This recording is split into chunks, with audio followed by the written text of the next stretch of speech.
అసలు కుంభమేళా అంటే ఏంటి? కుంభమేళా అనేది ప్రపంచంలోని అతిపెద్ద ధార్మిక ఉత్సవం. పురాణ కథ ప్రకారం దేవతలు రాక్షసులకి మధ్య అమృతం కోసం మహాయుద్ధం జరిగింది. దీనికోసం వారు వాసుకి అనే మహాపాముని తాడుగా మందర్ పర్వతాన్ని గడగడలాగా ఉపయోగించారు. ఇలా సముద్రాన్ని కలిపినప్పుడు మొదట విషం బయటకు వచ్చింది. ఈ విషానికి ప్రపంచాన్ని నాశనం చేసే శక్తి ఉంది. అప్పుడు ఆ విషాన్ని శివుడు తాగి ప్రపంచాన్ని రక్షించాడు. అందుకే ఆయనను నీలకంఠురుడు అంటారు. తర్వాత వచ్చిన అమృతాన్ని అసురుల నుంచి రక్షించడానికి విష్ణువు మోహిని అవతారం తీసుకున్నారు. అసురులు మోహానికి ఆకర్షణకు బలహీనులుగా ఉంటారని తెలిసిన విష్ణువు అందమైన స్త్రీగా మారి మోహిని రూపాన్ని తీసుకుని అమృతాన్ని జాగ్రత్త పెట్టారు. ఆ సమయంలో అమృతం 4 చోట్ల పడిపోయింది.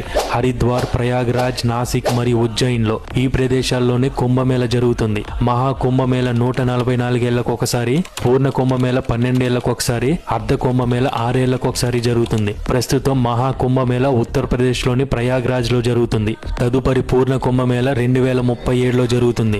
అర్ధ కుంభమేళ 2031లో జరుగుతుంది. ఈ ఉత్సవ సమయాన్ని సూర్యుడు, చంద్రుడు, గురుగ్రహాల స్థానాల ప్రకారంగా నిర్ణయిస్తారు. ఈ మహోత్సవంలో హిమాలయాల నుండి వచ్చిన సాధువులు, అఘోరాలు, ఎప్పుడూ కనిపించని యోగులు కూడా కనిపిస్తారు. కుంభమేళలోనే దర్శనమిచ్చే ఈ నాగ సాధువుల గురించి తెలుసుకోవడానికి ది డార్క్ ఫాలో అవ్వండి. నెక్స్ట్ వీడియోలో చెప్తాను.